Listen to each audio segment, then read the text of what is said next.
Hey, what's up guys, this is Mark. I have another modification to the truck that I added, and it's a train horn.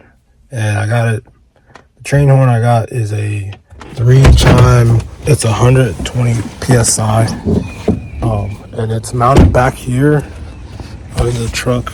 If you can see, right there, that's how I have it mounted. This is the switch that is hooked up to the air horn and the air tank. It's an aux beam switch. This is the base model I had, and it's an 8-panel. I can add more stuff to it, but I have the train horn and the air tank. So when I press this button right here, and now it's on, you can hear the tank lit up.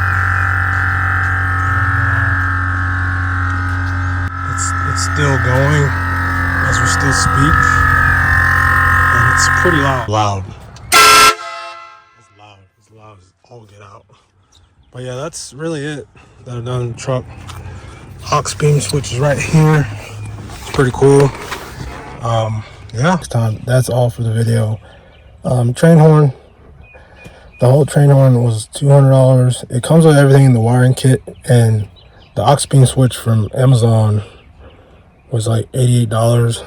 It's really all a good price, and it all has fuses too. The 8-panel switch has fuses, and the fuses come with the train horn tune. But I did it on a switch where I turn it on and off when the vehicle's off. The vehicle's off right now, you can see. But yeah, well, yeah, that's it for this video. Hope everybody likes it.